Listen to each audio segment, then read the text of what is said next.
Alam mo yung naiyak ako pero ayaw ko sanang umiyak kasi ang pangit ko sa camera kaya niwasan ko umiyak. Ayun, yung karanasan sa buhay siguro na parang hirap ibalik. Alam mo yung nangangalakal ako tapos wala ka namang ginagawang masama. Lahat na ng discrimination na sa akin na alam mo yung nilalaban ko yung sarili ko. Tapos kalakal lang naman yung hinahanap natin para mabuhay ako. Tapos lahat ng taong discrimination sa iyo, lahat na lalaitin ka, parang hirap, parang kung maaari sana, ayaw ko na sana kami ibalik yun. Yun yung mga hindi ko makakalimutan sa buong buhay ko. Nakakaiyak. Pause ako, sorry. Nabalik ko rin sa customer ko kung anong bigay ni Lord sa akin na biyaya para naman maging masaya lahat. So yun, laban lang.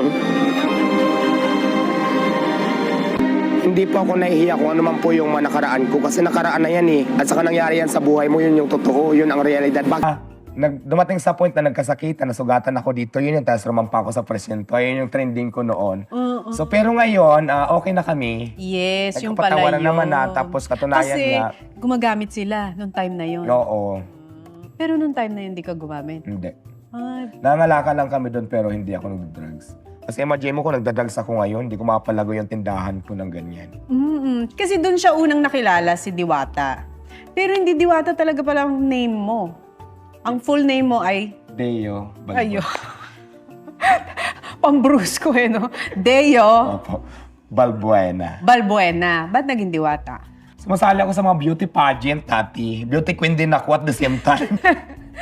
Beauty queen. Okay, okay. Oo. Anong mga Dalagita Days? Oo. Marami kasing klase ang pageant. Meron mga Miss Gipang Kalawakan, may Ito. mga... Nag-showtime ka din Oo, dati. ayan. Okay. Nag-show din ako dati sa kay Kuya Will. Doon na-discover niya ako. Gay beauty queen yung category. Tapos parang doon na buo yung Diwata ko. Tapos wala na.